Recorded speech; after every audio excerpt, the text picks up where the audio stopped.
and it's always circulating in the blood. So that's so interesting. Yeah.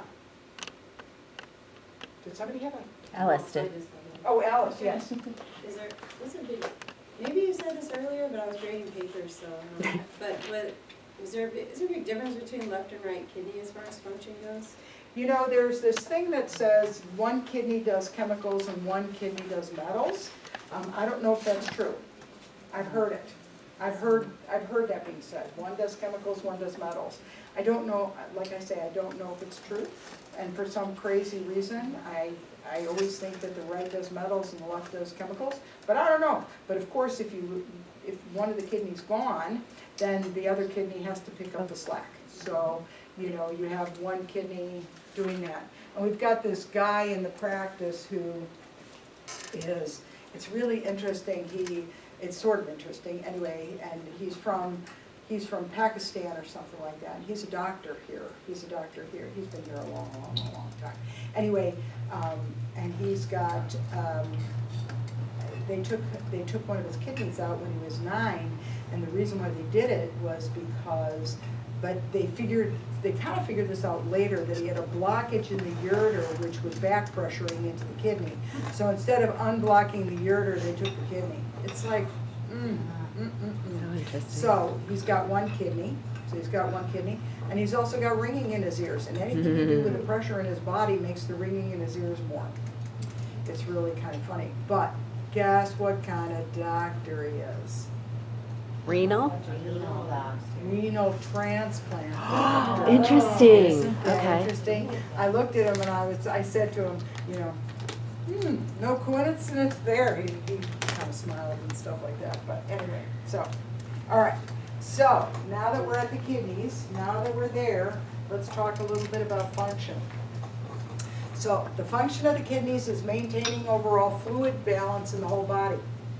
Okay? It's regulating and filtering minerals from the blood. It's filtering waste materials from food, medications, and toxic substances. There's your second line of defense. There's your second detox place. Creating hormones that help produce red blood cells, which promote bone health and regulate blood pressure. So I actually have written which of the hormones is that actually regulates blood pressure and how it does it. But 60% of your blood is going through your kidneys every minute. So anytime somebody comes into you with high blood pressure as part of it, then one of the deals is that you're thinking kidneys. That's our way. You know, doctors and other people, you know, have other thoughts on, you know, high blood pressure and stuff. But kidneys can be one of them in a big way. So 60% of your blood goes through your kidneys every minute. Also, I will read, I've written in here or there, about what is the hormone that actually, and how it works as to actually how it will increase blood pressure. Okay, so here I have this little list here, is that it controls acid-base balance. So the acid bases in the body are always in a state of equilibrium. The normal pH is 7.3 to 5 to 7.45. It's a small range. To maintain this healthy range, the kidneys excrete acids and bases where there's an excess, or whichever way it is, it's going to secrete whatever it needs. Whether you're too acidic, it'll secrete, and whether you're too base, it does. It stabilizes water balance by regulating the volume of urine that's being produced. The kidney will adapt to the amount that you do. I saw a thing, this is so interesting. I saw a thing where this person actually was a drug addict, and when they put him into, did you ever see this? Put him into rehab, and the person became an over water drinking addict. That if you drank so much water, something was released that would make you high. They ended up dying. Like they stopped eating Over food and started hyperhydration consuming so much water. I mean, we're talking probably gallons and gallons and gallons to do that. So, yeah, have a drink. No. It maintains. I want to get there. No, I'm kidding. Wow, I'm feeling great. Give me a sip of that. Mhm. Okay. Electrolyte balance, so the kidneys filter the electrolytes, part of them put it back into circulation, part of them get excreted. Okay, the electrolytes like sodium, potassium, that's all dependent on the health of one's kidneys.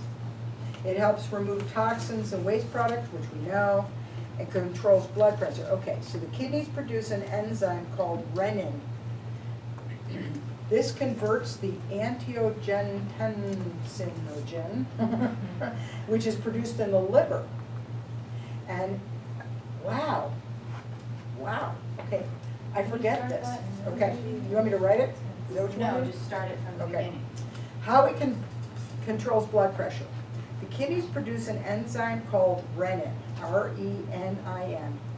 The renin converts angiotensinogen produced in the liver into angiotensin 1. That's converted in the lungs in angiotensin 2. Wow, see how interrelated this is? My Everything God, is. you can't separate this stuff. Angiotensin 2 constricts the blood vessels and increases blood pressure as a result. On the other hand, when one's blood pressure is too high, the kidneys produce more urine to reduce the volume of liquid circulating in the body to compensate. Wow. Okay. The kidneys also produce this hormone that's called erythropoietin. Erythropoietin. Oh gosh, you know this. Okay, good. The kidneys produce this hormone, and the main function of it is to help the blood create more red blood cells, which are essential for transport of oxygen through the tissues.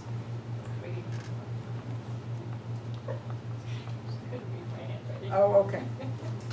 It also activates vitamin D. The kidneys transform, well, whatever, a part of vitamin D, and it helps to circulate it in the blood and plays a vital role of regulating calcium and phosphate balance in the body, which is essential for bone growth. Man, we've got these kidneys that are struggling, probably most of us. Okay, so your kidneys are made up of about 1 million filtering units called nephrons. So we have nephrons inside, I'm sure I have a picture of it, nephrons in the kidney is probably the next one. Okay, and then each nephron includes a filter, the glomerulus and the tubules, okay? There we go. Do I have one?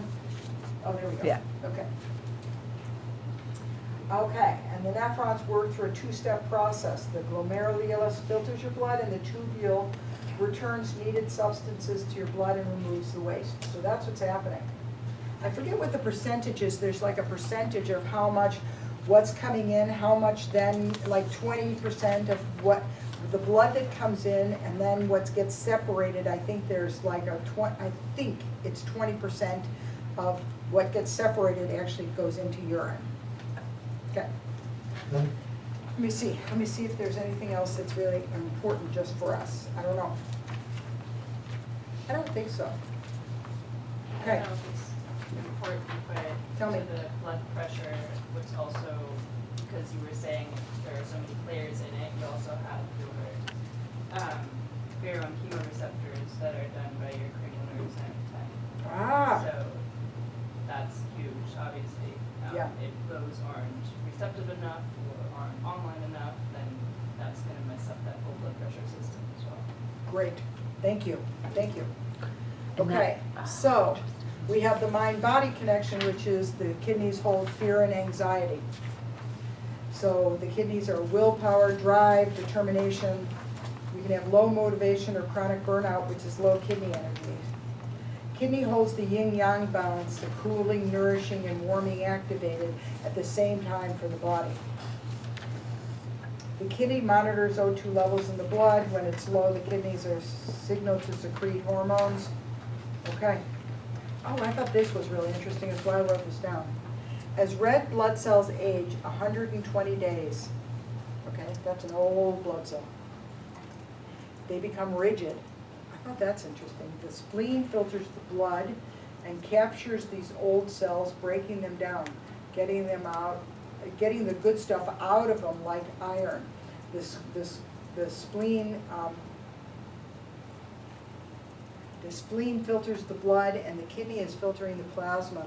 And the kidneys remove waste, urea and creatine, and then balance the electrolytes. I thought that was so interesting that that red blood cells get old, and that they, that they get stiff and hard when they get old. I just thought that was so interesting. So the other interesting thing, I'm gonna leave it open when I do, is I got this book, and I really like this book. So I got this. It's called Natural Healing Handbook, Simple Recipes. And up here in the front of the book, I'll show you this.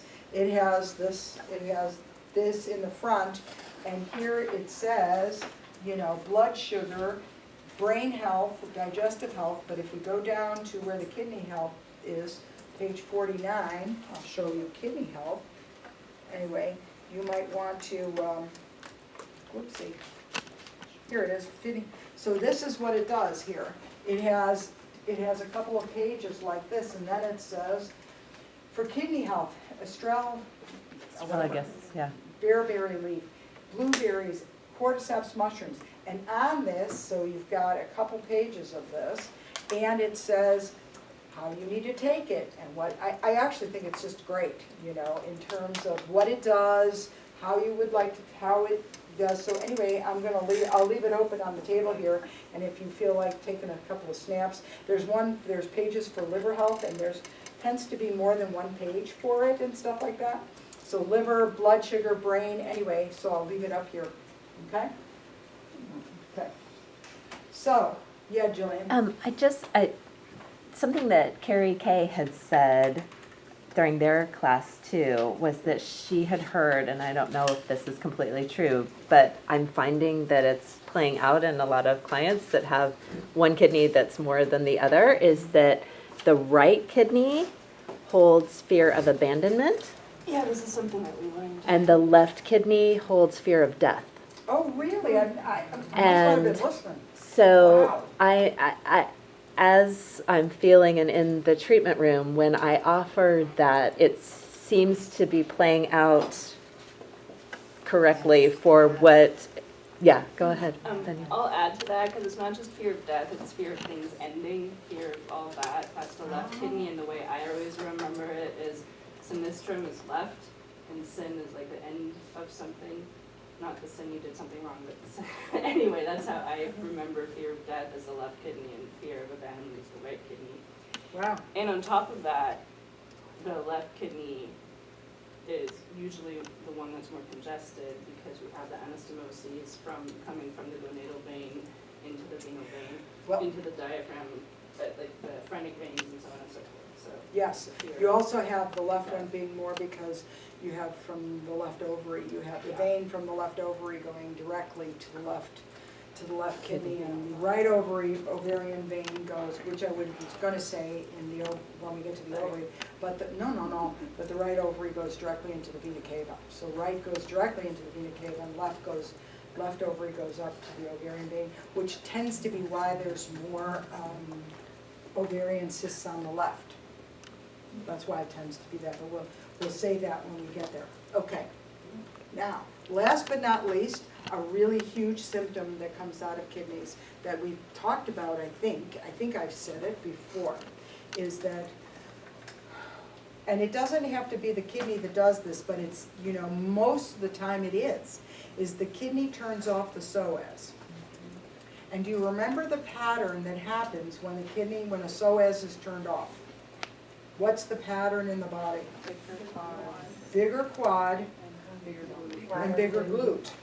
So when you have a bigger quad, bigger glute, and you go ahead and you test that psoas with bending the leg on the table and extending the leg like that, and you find out that it's not working, one of the things you want to do is you want to palpate that kidney on that side.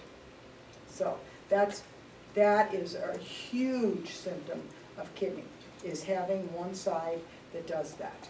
And so when Jillian said, the liver anteriorly rotating the